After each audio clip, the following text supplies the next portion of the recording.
Dr. David Nixon has been a regular guest on this broadcast. We're glad to have him back today. He's been exposing what is in the COVID-19 injections, and he's been doing a tremendous job along with his colleagues around the world, to name a few: Matt Taylor, Shimon Yanowitz, Dr. Anna Mihaicha, wonderful people that have fearlessly approached this very, very contentious subject. And he comes on today with some new information for us and some hope. Dr. Nixon, thank you so much for joining us today.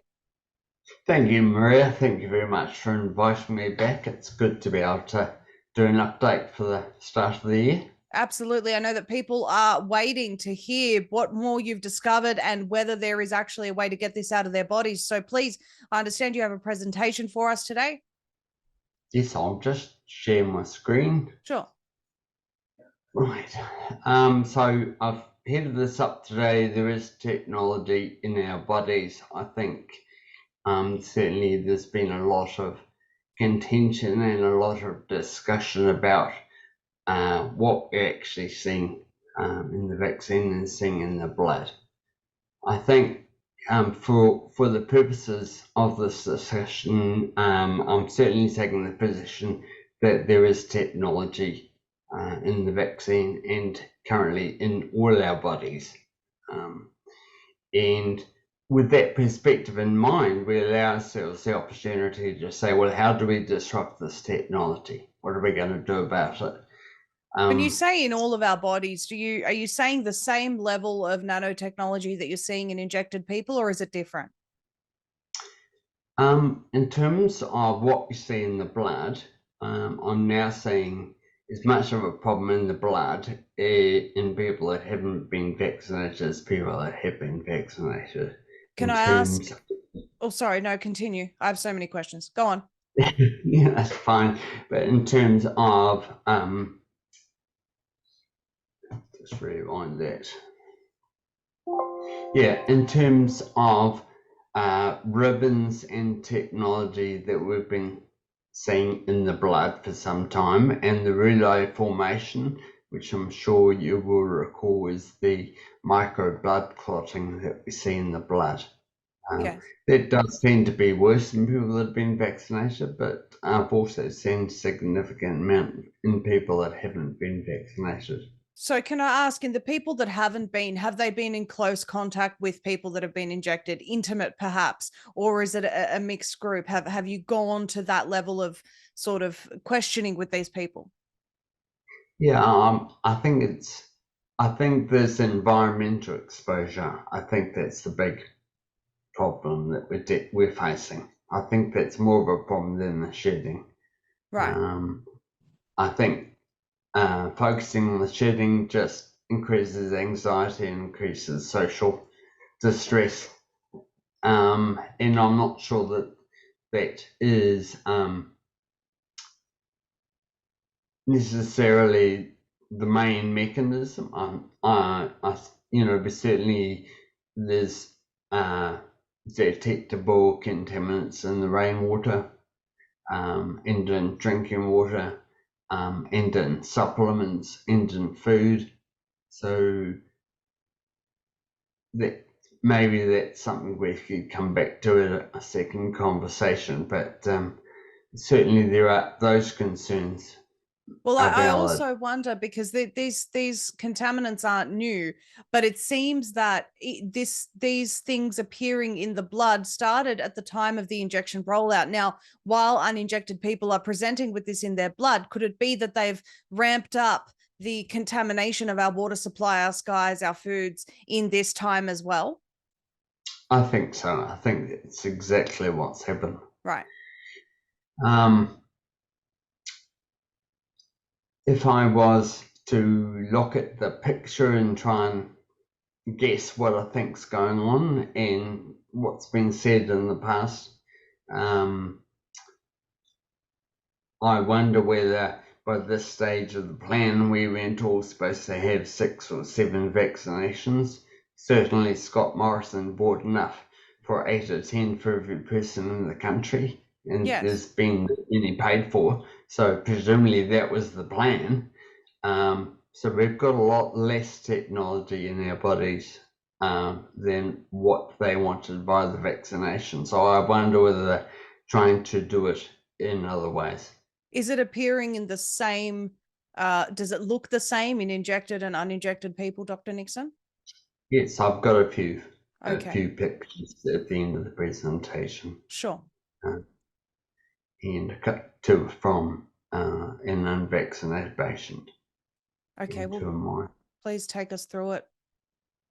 Right. Well, I thought I would just show the presentation that I've done, which just goes through some of my earlier findings. I think that's probably quite a useful way of skipping through the what how I've seen that makes me come to the conclusion that we've all got technology in our bodies. What else are they hiding in the vaccines? Is that playing at your end? Okay. Dark field microscopy. COVID-19 mRNA vaccine.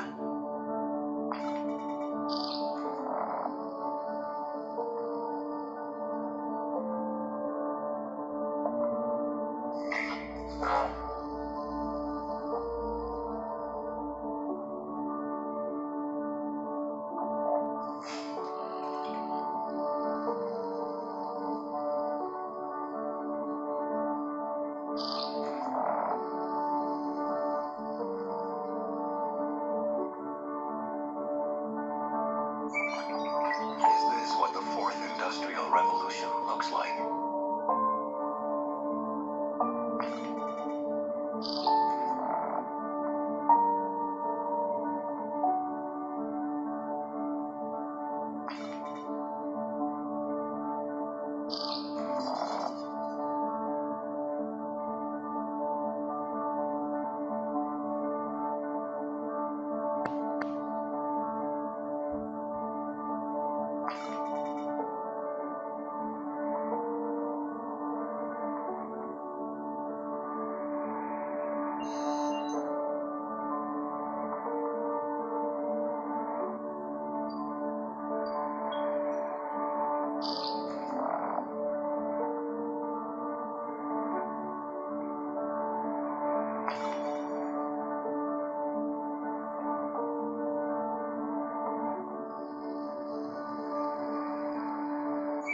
Dark field microscopy by Dr. David Nixon. DrDavidNixon.com.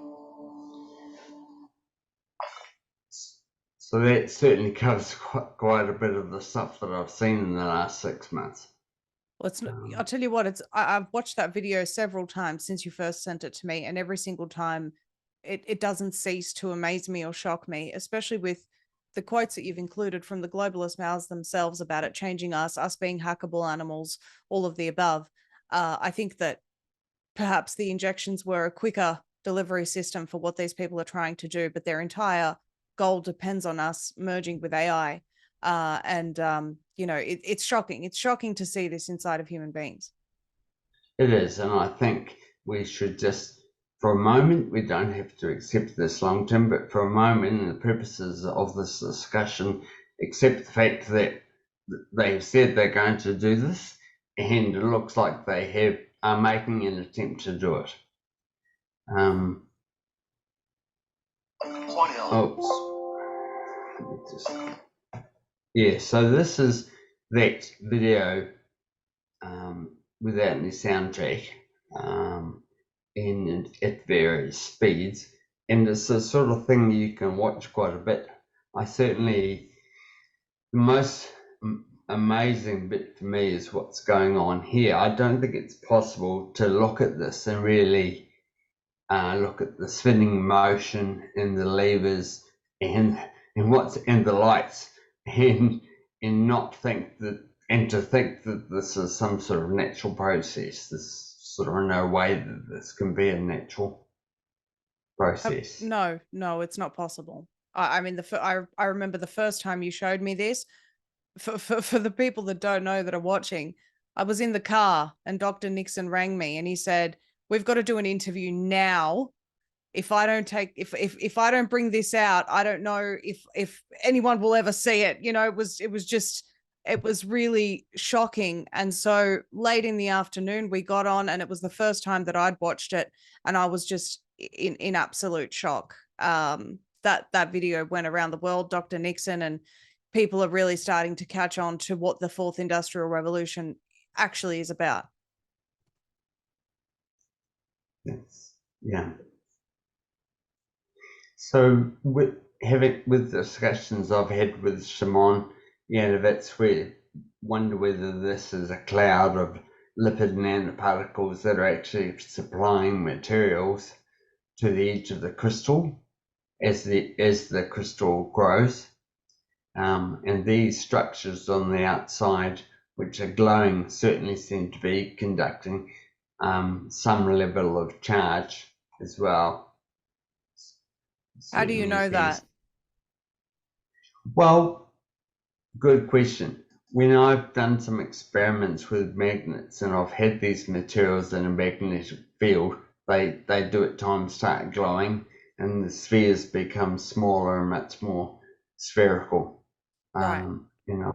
Got some slides we can, if we have time, we can look at that. Sure.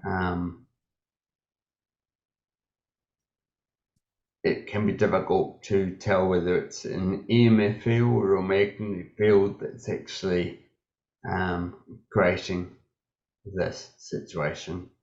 So this is the slide immediately after it had finished, and this is the same structure 2 days later, just illustrating how radically different it has and how it has evolved in that time.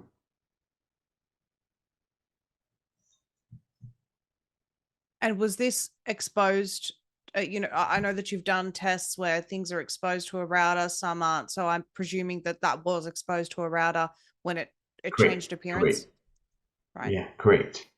And there is a lot of EMF in the environment. I've got a scanner available at the moment, and I've found that the levels in rooms in the house reach extreme, so that's a bit of a concern.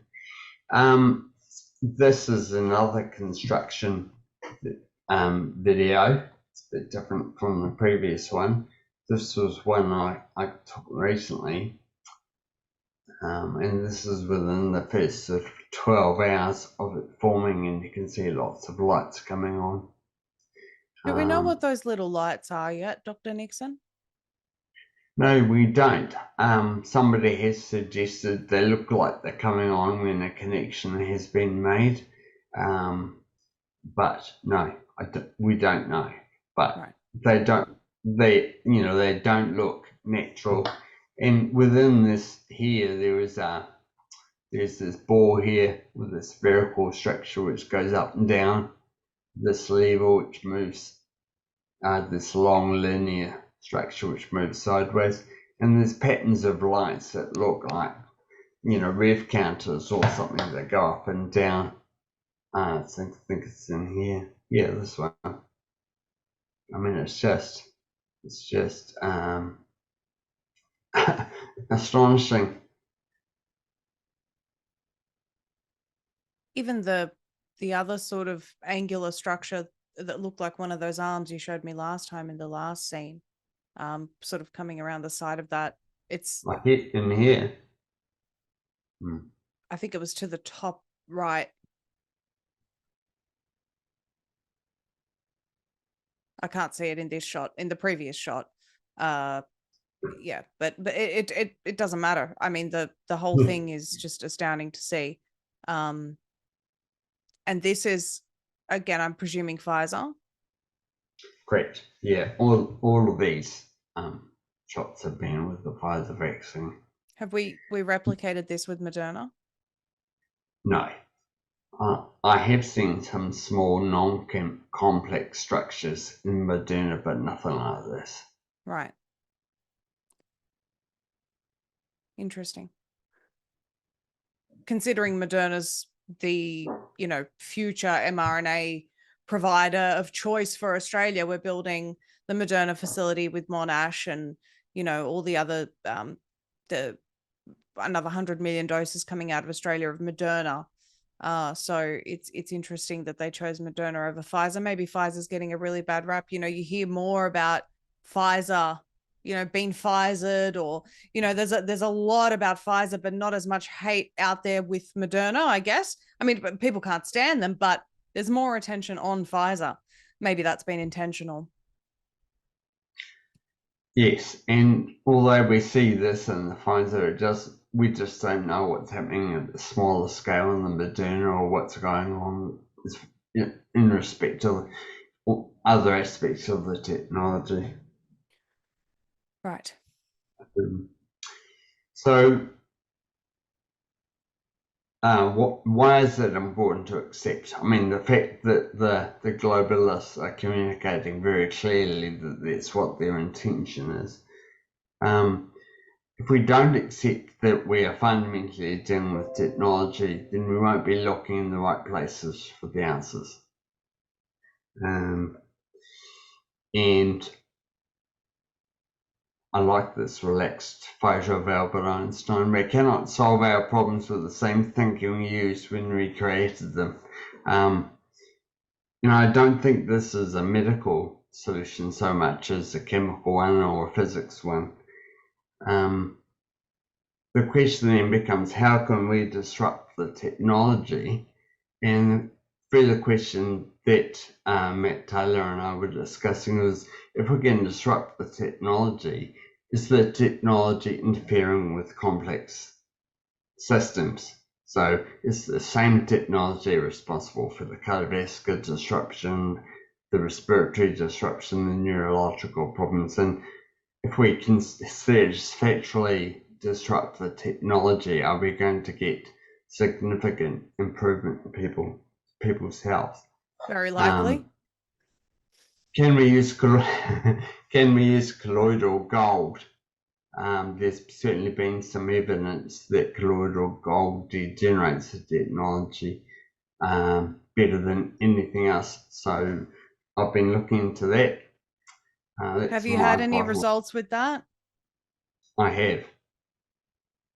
And I'm happy to talk to that shortly. Yes, please. That's great. It's my bottle of colloidal gold. It's half empty because I've been drinking it.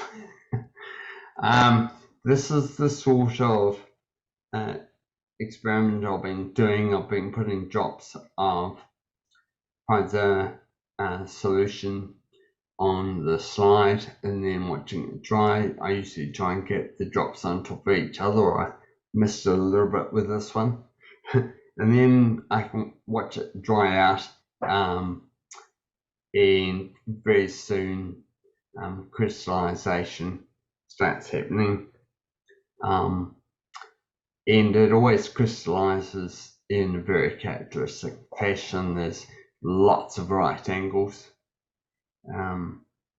And lots of it does seem to crystallize almost in a sort of scaffolding pattern. And this is what it looks like under under bright field. This was taken after the dark field images, slightly more crystallization evident there. And this is how it looked after a couple of days. And I went through this chip and looked at this slide and looked at each chip individually with Matt and Shimon, and that video is on my website if anybody wants to have a closer look. It's drdavidnixon.com for anyone watching. Yes, thank you. This photo stitch was actually taken a little bit further down the track rather than a couple of days. Is evidenced by the crystallization in the middle, and that seems to occur particularly over the summer in the more humid weather. Right, that would make sense because it responds to body heat. It has to be kept freezing for a reason, and then once it's injected into the body, then it has the heat that it needs to start. I guess that's the activation. So if it is responding more in the summer weather, that would make sense, right, Dr. Nixon? It would, yeah. it felt like 37 degrees in my office because we had a summer storm which knocked out our air conditioning. So Oh, right. certainly felt that warm. And the crystallization process happened quicker, despite my attempts at cooling things down. But most of these chips look very complete and finished off. So just quickly, And they're all different. They're not all exactly the same. No, two are the same. There's a lot of similarities. There's a lot of square or almost square ones. And the suggestion is that these smaller ones are sensor chips, and the more complicated ones are memory chips or logic chips. Is I haven't gone. Is this just an assumption, or is this something that Matt has weighed in on? No, this is something that people in the States have commented on. I've now got a Substack that I'm doing on a regular basis, and I've had more active on Twitter, so I'm getting a bit of feedback from people, and I've had a couple of people, ex-military people or people who claim to have knowledge of these things, who have made those sort of comments. And I'd been spending all my time trying to say, well, they're not salt and they're not cholesterol, right, without actually looking at the differences in the structures themselves. But clearly there are groups of structures. There are some structures that are significantly more complex. Yes. And some that are relatively simple. So this is, just as a reminder, this is what it looks like in terms of the background. When we look at Pfizer under the microscope, this is the 100 times magnification. And this is a collection of material in the vaccine that obviously shouldn't be there. And it's one of the larger conglomerations of materials that I've seen. Dr. Nixon, you've spent so much time looking under the microscope. I want to ask you, because an analysis came out of the United States, a doctor that I have a lot of respect for, but it was out of the vial onto the microscope. Nope, there's no nanotech in here, and then it was put away. There wasn't really the same sort of controls. Let's not say controls. The same sort of things that you expose it to. For example, the temperature. For example, the length of time. The router. Is it possible that someone would, put this onto a petri dish in a lab and it would immediately start to assemble, or does it take time?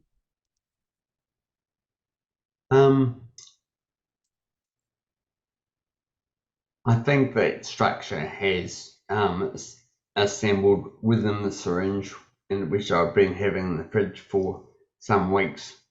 I'm not sure whether I think my colleagues that have looked at these structures under a cover slip for a long period of time have seen these things grow in size in a matter of days.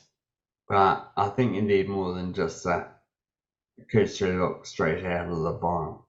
Yeah. That's what I thought. That's what I thought. I mean, that it takes time. It's not an immediate thing. Perhaps the ones in the fridge that you got, again, different batch. But I presume that different batches as well may assemble quicker than others. I might be wrong there. Yeah, I'm sure there is some variability, and I think I know the person you're talking about. I have respect for them as well. So, I certainly agree to disagree at this point. Sure. I mean, I'm glad that people are looking into it, but if we want to immediately refute it, we have to use the same sort of measures and make sure that we've investigated every possibility. The amount of work that Dr. Nixon and others have done around the world looking at this, the different things that they've exposed it to, for example, heat, routers, periods of time. Some of these Dr. Nixon's been monitoring for weeks, and hours upon hours of monitoring and recording. It's not just a matter of slipping it under the microscope and having a quick look. So I think that anyone with this technology should spend a bit more time on it. I don't think there was footage of it being looked at under dark field. I think that was all under bright field as well. I certainly think to get this type of look and feel, it needs to be under dark field. Yeah. So Matt and I were just talking this afternoon, and Matt said, well, why don't you put a bit of vaccine and a bit of colloidal gold on the same slide? And I thought, well, that's a good idea.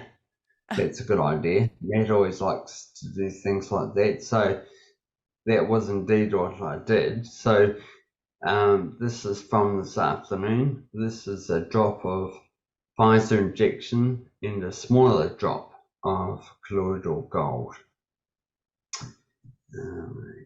I don't know what I'm looking at here. Okay, so this is the same as the previous video of the Pfizer, but instead of 100 times magnification, it's only 40 times magnification. So it's a drop of Pfizer mixed with a drop of colloidal gold, and you can see the gold particles mixing with the Pfizer. So it's difficult to know if it looks any different. Matt and I wonder whether it looks a little bit more energetic than what we see normally. But the appearance after it dried out was really quite interesting. Right. How long is this process that we're watching? So this is real time. Oh, this is real time. Okay. This is what it looks like straight away in real time. How long did it take? It took about 10 minutes for it, or quarter of an hour for it to dry out.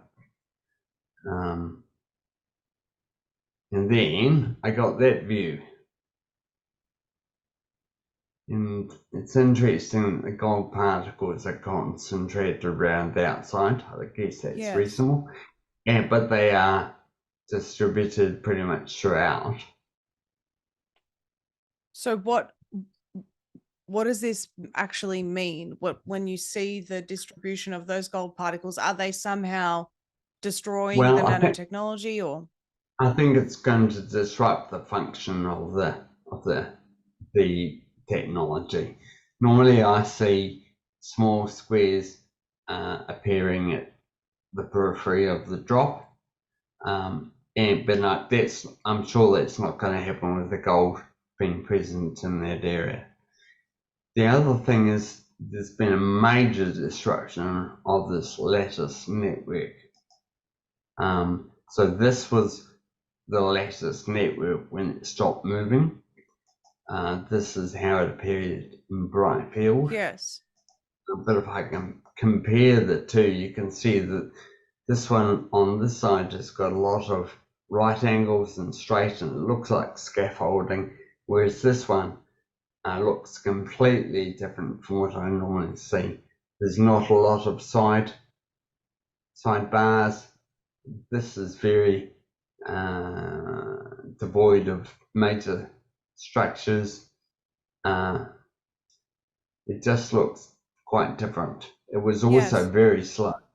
This happens really quickly, and this was probably 10 times slower.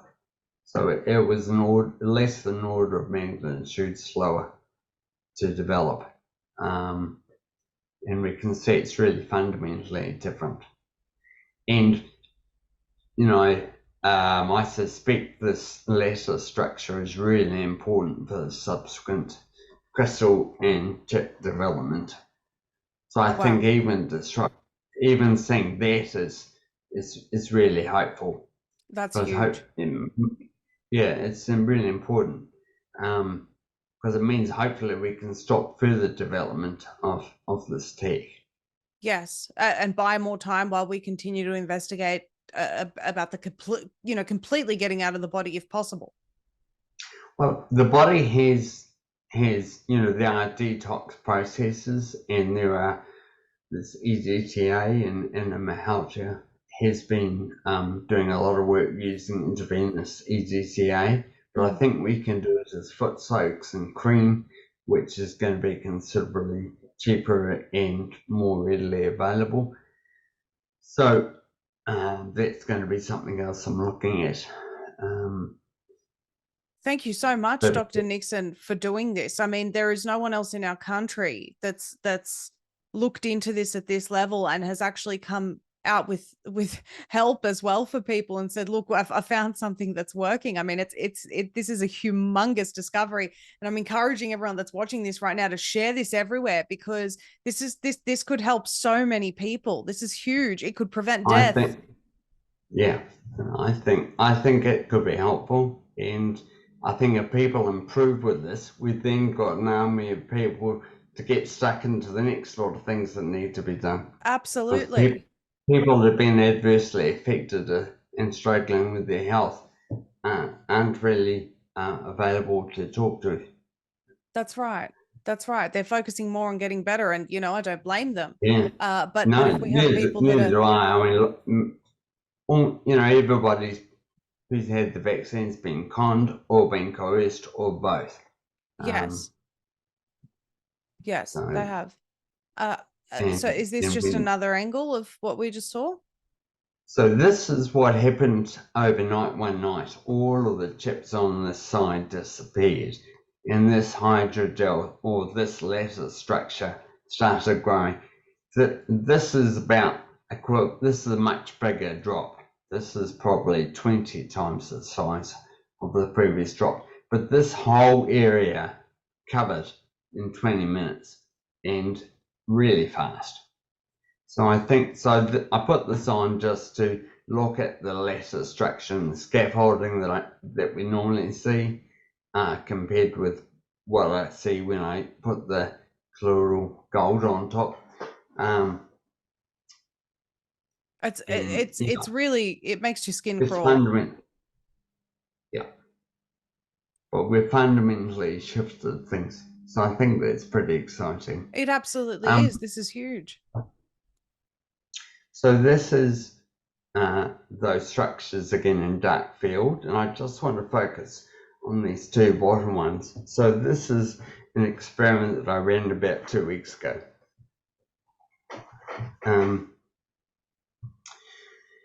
So these two structures at the top are these two.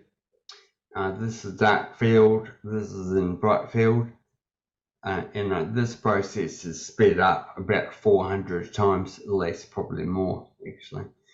And this is what happens when the sample is exposed to the colloidal gold. Wow. Pretty cool. Wow.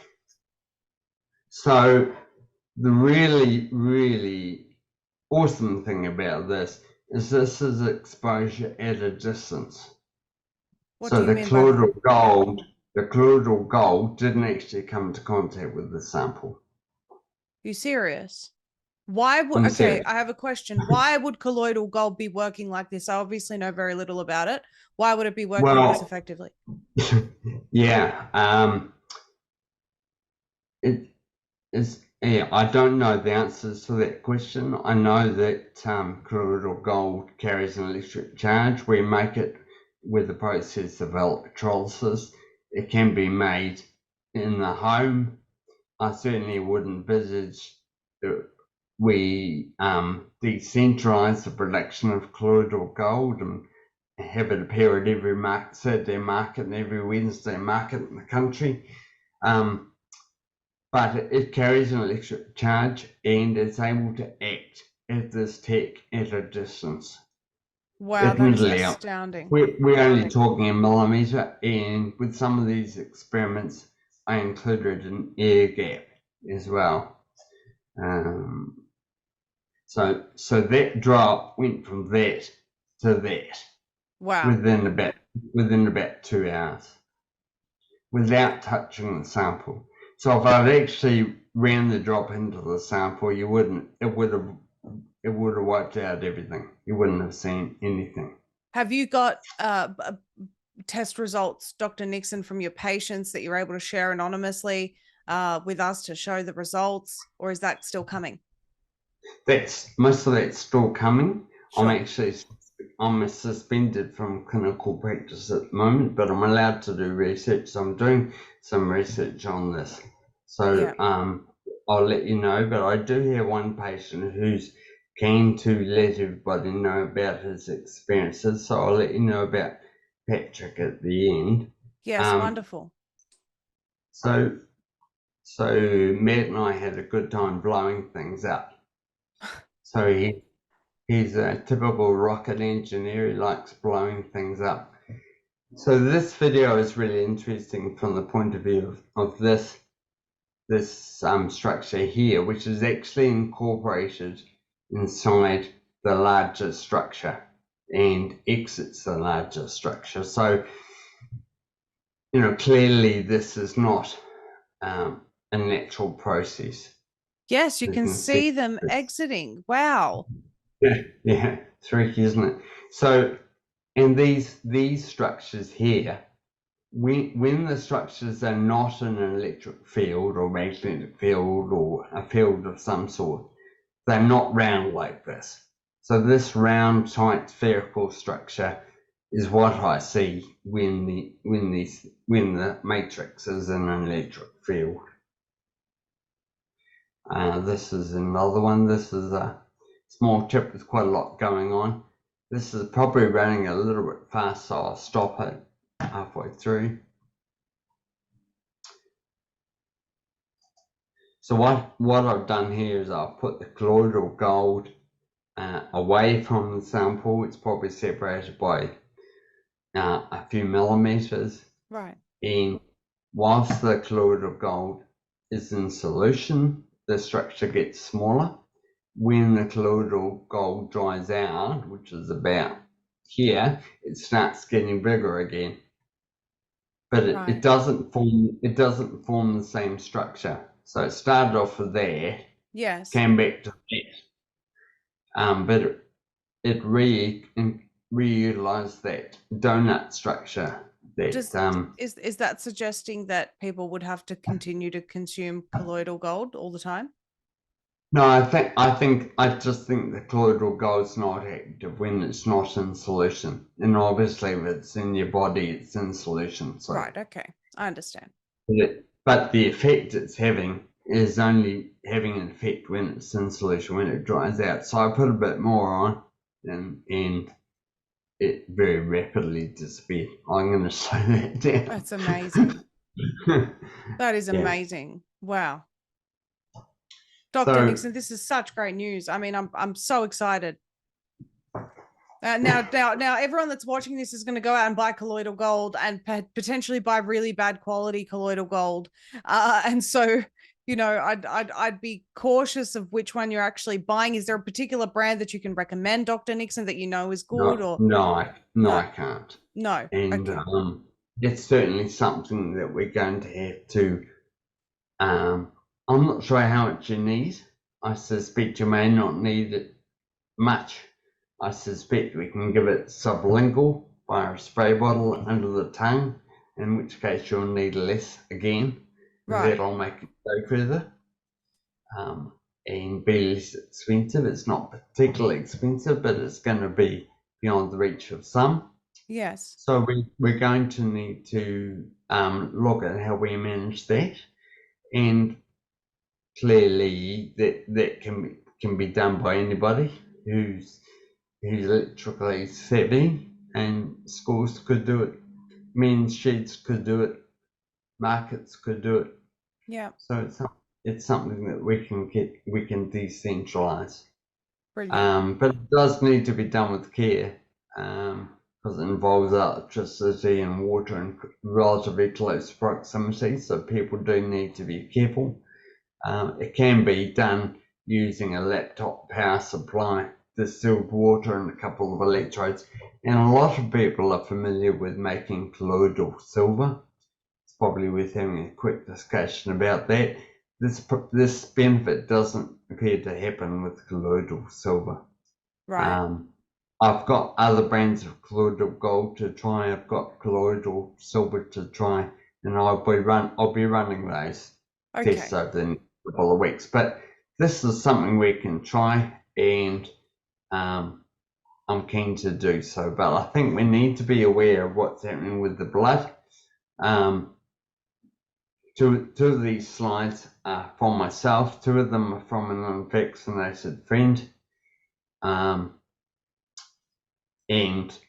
you can't really tell them apart. So I think we know that ivermectin is good at helping with this rudite. It's been a recent study that has shown that.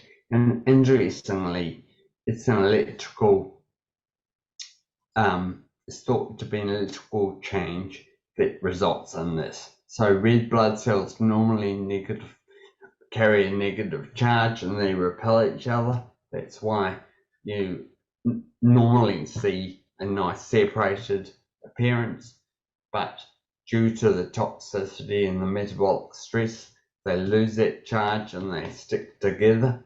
Ivermectin helps to re-establish the negative charge on the membrane of the red blood cell. Right. So I think we need to increase the demand for that. We can certainly use it topically, so we can buy the ivermectin drench, and we can use it topically carefully. But there is quite a lot of ivermectin in the community. This is one of the structures which is very similar to what we see in the vaccine. And here you can see a white cell on top trying to chomp its way through. But it won't be successful, unfortunately. Unfortunately. Okay, what should we try? What should we try? Well, given that this is an untested gene therapy vaccine with lots of contaminants and lots of problems, this is a fundamentally safe thing to do. Colloidal gold has been shown to be safe in numerous studies. There are some concerns about its long-term use, but I'm suggesting that people try this once. If they feel worse, they don't try it again. If they feel a little bit better, they keep going for 3 days, and then potentially keep going for a week, and maybe with a slightly less dose, and then they review things with their GP or naturopath or other health provider at that point. And if they get really better, then they can email me. Or if they don't, I'm interested to hear how people get on. Wonderful. So the colloidal gold obviously comes in different strengths. And a litre bottle is quite a common sort of size, or a half-litre bottle. But if you buy a litre, then that would work out at about 150 mils daily for the litre over the week. In high dose vitamin D, I'd be recommending 20,000 to 50,000 international units a day. The higher dose being for people who are known to have low vitamin D or don't get any sun at all. The vitamin D is really important in the body. It fulfills a number of different functions. There are receptors for vitamin D in just about every cell in the body. So the high dose vitamin D is going to help in a number of ways. It's going to help the immune function, and it certainly helps with mood. And everybody who's got these chronic problems is going to have mood issues. So, not surprisingly. So we can't keep it going at that sort of dose for very long, and certainly after 3 or 4 days I drop it back, say, to 10 to 20,000 units, and then after a week probably down to 5,000, and then there's certainly some consideration about whether we should be using vitamin K at the same time, but we can't give vitamin K to people that are on warfarin, so there needs to be a bit of discussion. People can't just completely do it, but it's a lot safer than having a vaccine, obviously. Oh, so it's getting hit by a bus. Yeah, so ivermectin 12 to 24 milligrams a day is what I'd recommend. I think that'll help with the micro blood clotting if people are able to get a D-dimer blood test to see where they are to start with, and then get a subsequent one and be guided by that, I think that would be ideal, but I'm aware that that's hard to get in a lot of places, and it would be good to have live blood assessment at some point and have your blood looked at under the microscope. And I've been trying to experiment with ways in which we can do that much more cheaply and accessibly by looking at microscopes that will fit on your iPhone and things, but I haven't found any way that we can do that effectively. Right. But I think we need a different investigation, so I'm calling that live blood assessment as opposed to live blood analysis, which is a system that looks at a whole lot more features of the blood. I think live blood assessment is something that can be carried out quite cheaply if we're just looking for structures and clotting phenomena. I think that people would be more than willing to pay, whatever is required to get themselves healthy and clear their bodies of this. I know if I knew that I had this in my body, I would certainly want it out, and I would want to know exactly what's happening with my blood. And so, even knowing that uninjected people are presenting with this, Dr. Nixon, is very alarming to me. Obviously, I've done my due diligence, to the point of keeping distance from people who've had the injections as much as I can, and so as horrible as that sounds, I don't know what the technology's doing. I don't know about shedding, but you can't avoid what's in the air, you can't avoid what's in food, and you can't avoid what's in water. Great.